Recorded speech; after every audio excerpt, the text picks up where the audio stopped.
Il a commencé comme youtubeur. Il a d'ailleurs fait profiter Jean-Luc Mélenchon de ses talents sur le web avant de se lancer lui-même en politique et d'être réélu député sous les couleurs de la France insoumise.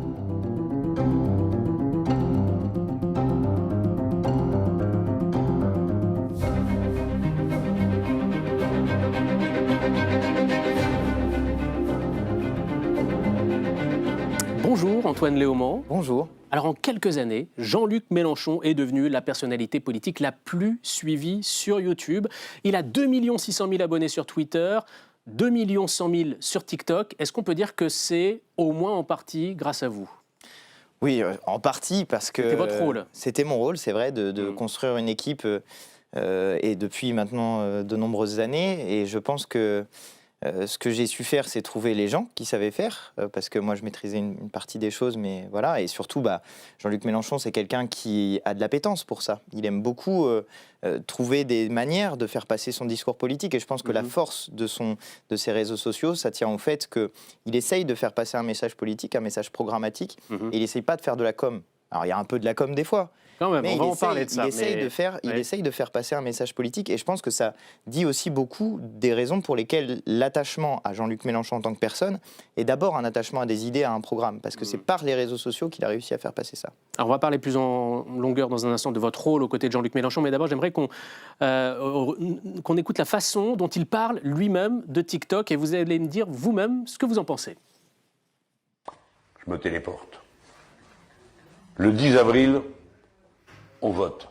C'est l'élection présidentielle. On vote. TikTok, c'est un mode d'expression. Il faut le prendre comme pour ce que c'est. Si c'était de la peinture, c'est de la peinture. Si c'est de la musique, c'est de la musique. Si c'est TikTok, c'est du TikTok. Donc, vous n'allez pas faire du YouTube à TikTok. Voilà. Alors, c'est un art, il faut apprendre. Bon, alors est-ce qu'il a bien compris ce que c'est que le TikTok, comme il dit ? Il a totalement compris. Moi, ce que je dis toujours, c'est qu'il y a une grammaire sur les réseaux sociaux. Chaque réseau social a sa grammaire, c'est comme une langue. Et d'une certaine manière, moi, par exemple, je suis très bon pour faire une recette de risotto. Je peux vous l'expliquer en français, c'est super bien. Par contre, si vous commencez à me demander de l'expliquer en russe ou en chinois, je ne vais pas y arriver. Donc, il faut d'abord que j'apprenne la langue, et ensuite, je pourrais vous parler de ma recette de risotto. Les réseaux sociaux, c'est pareil. Il faut d'abord apprendre les codes, la langue de ces réseaux sociaux, et ensuite, c'est réussir à faire rentrer le discours politique à l'intérieur de cette langue-là. Et je pense, toute la force de Jean-Luc Mélenchon, c'est d'avoir réussi à s'imprégner de comment fonctionne chacun de ces réseaux sociaux et de les faire fonctionner comme ça. C'est le premier homme politique que j'ai vu, par exemple, sur YouTube, inviter ses abonnés à appuyer sur le pouce levé ou faire ce genre de choses. C'est ça les codes des réseaux sociaux. Ouais. Mais venant de lui, connu pour être plutôt un tribun érudit, diplômé de philosophie et de lettres modernes, ça peut surprendre quand même. Ça a été compliqué de le convaincre d'aller vers ça ? Pas du tout, parce que c'était quelque chose... Jean-Luc, c'est quelqu'un qui a toujours cherché à être indépendant de ses modes d'expression. Il a fait un blog en 2008, quand c'était l'époque des blogs. Il existe toujours, son blog. Et puis ensuite, étape après étape, il avait fait le Minitel aussi, quand c'était l'époque du Minitel. Jean-Luc, il aime bien dire, quand j'ai commencé à militer, on tournait les tracts à la Rodéo. Et maintenant, je peux faire des tracts à 2 millions de vues, d'une certaine manière, avec les TikTok. Et il va jusqu'à parodier Weshden, par exemple. Tout à fait. Ouais. Tue Macron hors de ma vue. Tue hors de ma vue, ouais. Ça fait partie de ces codes-là. Réussir à capter des choses qui se passent sur les réseaux sociaux, parce qu'il y a un monde parallèle. Sur cette vidéo, elle a fait beaucoup de vues. Elle a fait un carton, puis c'était la première, c'était le lancement du compte TikTok, et on avait, je pense, réussi à capter quelque chose. En plus, il y avait une blague sur... Il était à République, c'était une blague sur La République, c'est moi, un peu d'autodérision sur le moment des perquisitions, et tout ça avait bien fonctionné. Et ensuite, on a réussi à faire fonctionner très fort ces réseaux sociaux. Moi, je pense que, dans une large mesure, le score qu'on réalise chez les jeunes, notamment qui s'informent beaucoup avec les réseaux sociaux, il vient de là. Mais il vient aussi du fait que Jean-Luc Mélenchon, ça l'intéresse. C'est pas quelqu'un qui va prendre une boîte de com et je sais pas quoi. Il aime ça. Derrière ces vidéos, parfois rigolotes, il y a aussi une vraie stratégie. Alors, vous disiez, on ne fait pas de la com sur les réseaux sociaux. Et en même temps, en 2017, vous expliquiez. On est en train de faire un pied de nez gigantesque au système médiatique. Et franchement, c'est jouissif. Plus vous parlez de la chaîne YouTube, plus on s'autonomise de vous. Alors le vous, j'imagine que ce sont les journalistes. C'est vrai que c'est enquiquinant, les journalistes. Ça vient poser des questions. Ça empêche les hommes politiques de dérouler leur discours sous forme presque de propagande, alors que sur YouTube, on fait ce qu'on veut. Sur YouTube, on peut raconter ce qu'on veut. Mais donc c'est de la com. Non, justement, parce que le système médiatique, il a des défauts, qui sont notamment le fait qu'on impose des thèmes et qu'on impose un temps.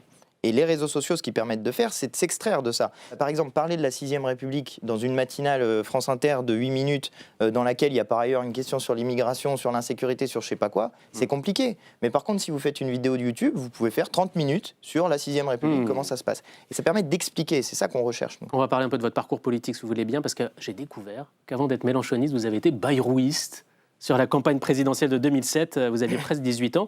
Qu'est-ce qui vous a attiré chez François Bayrou ? Bon, il y avait plusieurs choses. Déjà, il proposait... C'était un peu Macron avant l'heure, en réalité. Il proposait la droite, la gauche, tout ça, c'est un peu vieux. Ça sert à rien, etc. Et puis moi, je veux faire travailler ensemble les gens qui ont envie de faire des bonnes choses.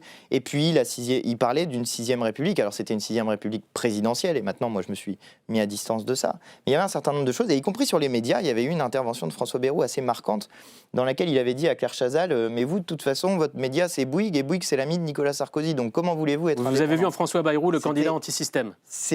Mais en fait, c'était un peu le candidat qui sortait des cadres traditionnels à ce moment-là. Mais avec une sensibilité en même temps, et droite et gauche. Moi, ma mère était de droite, parce que maintenant elle vote pour Jean-Luc Mélenchon, mais elle était de droite, gaulliste, et mon père plutôt de gauche. Et donc la moyenne en 2007, c'était François Bayrou. Et qu'est-ce qui s'est passé alors pour basculer du côté de Jean-Luc Mélenchon ? Il s'est passé plusieurs choses. Il y a d'abord eu la réforme des retraites. Bon, déjà, le MoDem n'a pas fait grand-chose après 2007, ça a été un peu mou. La réforme des retraites de Nicolas Sarkozy en 2010, ça m'a convaincu qu'il y avait un problème. La crise des subprimes également, parce que les banques ont fait n'importe quoi, on sauve les banques, elles se mettent à spéculer contre la dette des États. Il y a quand même un petit problème démocratique, parce qu'ensuite, la conséquence, c'est qu'on fait la réforme des retraites pour sauver la dette, etc. Et puis, j'ai découvert le livre de Jean-Luc Mélenchon en 2010, qui s'appelle « Qu'ils s'en aillent tous ». Et je me suis dit, non, c'est incroyable, je suis en accord avec 95% de ce qu'il raconte. Donc je me suis intéressé à ce qu'il disait. Puis en fait, je me suis rendu compte que sur les 5% où j'étais pas d'accord, c'était moi qui avais tort et c'était lui qui avait raison. Et donc là, vous vous êtes engagé pour lui ? Je me suis engagé, ouais. Moi. Mais sous pseudo au début. C'est vrai. Vous n'avez pas voulu assumer publiquement cet engagement. Vous expliquez, c'est vrai qu'au début, c'est pas évident d'assumer publiquement un positionnement politique. Vous vous dites que ça va peut-être constituer un frein pour l'avenir professionnel. Vous n'étiez pas encore un insoumis dans l'âme. C'est pas ça, c'est que là on est en 2017 au moment où on fait ça et moi j'ai jamais voulu faire de la politique un métier, c'était pas mon... Moi je suis sociologue de formation, je voulais être chercheur en sociologie, c'était ça mon dada. Et d'une certaine manière, quand vous sortez du champ de la recherche, pour pouvoir y revenir, faut pas nécessairement avoir... faire montrer un engagement politique, surtout quand c'est de la vous aviez recherche en peur sociologie d'être politique. marqué au fer rouge. C'est ça. Et après, au bout d'un moment, c'est difficile aussi, parce qu'il y a besoin de porter la parole de ce qu'on fait justement sur les réseaux sociaux. Les médias, vous savez comment c'est, ils sont demandeurs de personnages comme ça. Et moi, j'incarnais en quelque sorte la communication numérique de Jean-Luc Mélenchon. Donc au bout d'un moment, voilà. Et c'est un Antoine Léaumont très différent de celui sous pseudo qu'on a découvert à l'Assemblée en 2022 pour sa toute première prise de parole. On va en revoir un extrait. J'étais tremblotant. Pour ma première intervention dans cette assemblée, qu'il me soit permis, avant de prendre la parole sur le fond, de dire un mot. Je siège tout en haut de l'hémicycle et en cet instant, je veux rendre hommage à ceux qui nous ont précédés dans ce qui s'appelait jadis la montagne et qui portaient depuis ces hauteurs l'idéal républicain que nous défendons encore aujourd'hui. Suivant les mots de Jean Ferrat, je veux dire depuis ce lieu qu'il y a ici avec nous la France qui répond toujours du nom de Robespierre. Alors cet hommage à Robespierre, au début, certains ont cru que c'était une blague ou une provocation, mais en fait non, c'est très sérieux. C'est très sérieux parce que Maximilien Robespierre, c'est un des personnages centraux de la Révolution française, quelqu'un qui porte dès le début l'idée d'une république profondément démocratique et profondément sociale. Robespierre dit nul ne peut entasser des monceaux de blé à côté de son semblable qui meurt de faim. Et c'est votre modèle politique, on a l'impression que c'est pas nécessairement... Tous les ans, vous allez commémorer sa mort. Tout à fait, ouais. À Arras. Et justement, je choisis Robespierre parce qu'il est très caricaturé. C'est un personnage qui est présenté comme l'instigateur de la terreur, un dictateur, etc. Et en réalité... Ce qui correspond à une réalité. Non, parce que toute cette histoire-là, elle est créée par les ennemis de Robespierre qui justement l'envoient à l'échafaud. C'est une histoire qui est créée, la terreur par exemple. Donc le consensus des historiens... Mais il n'y a pas de consensus justement. Et notamment, il y a quelques historiens qui peuvent... Regardez par exemple Jean-Clément Martin, c'est moi un des ouvrages qui m'a le plus marqué, c'est celui de Jean-Clément Martin, parce qu'il explique bien comment la terreur, le Robespierre dictateur, etc., c'est quelque chose qui est créé après sa mort, en réalité. Pas la loi avant. des suspects... Ah, mais la loi des suspects, je ne suis pas nécessairement d'accord avec ça. Je ne dis pas que Robespierre, c'est parfait. Par ailleurs, sur le droit de vote des femmes, il ne s'est jamais exprimé sur le sujet. Mais en même temps, Robespierre, c'est celui qui défendait le début, l'abolition de l'esclavage. C'est celui qui défend le droit de vote des Juifs. C'est celui qui vient porter des questions à l'intérieur de la Révolution qui sont d'une modernité absolue. Vous vous définissez comme un révolutionnaire, vous ? Oui, complètement, oui. Complètement. Une révolution citoyenne par les urnes, mais un changement de constitution, c'est une révolution. Par les urnes. Parce qu'en fait, il y a une phrase pendant la réforme des retraites que vous avez lancée dans l'hémicycle, qui m'a un peu marqué. Vous avez dit « Ah bah Macron et la mauvaise République, vous vouliez en avoir fini le 14 juillet, vous aurez une prise de la Bastille ». Un petit côté les aristocrates à la lanterne là-dedans quand même, non? Moi, ça m'a aussi un peu fait penser à cette fameuse photo de Thomas Porte, le pied sur un ballon de foot avec le visage d'Olivier Dussopt dessus. Ça donne envie de vous poser la question, jusqu'où est-ce que vous êtes prêt à aller pour vos idées? Jusqu'aux urnes. Mais justement, pas au-delà. Non, mais la référence que je fais une référence à un discours de Jean-Luc Mélenchon sur lequel il était critiqué parce qu'il a dit ah bah la mauvaise République et tout le monde lui tombe dessus, ah oui la mauvaise République, il n'est pas républicain, etc. Et moi, quand il y a des polémiques comme ça, j'aime bien rentrer dedans. Pour moi, c'est un plaisir.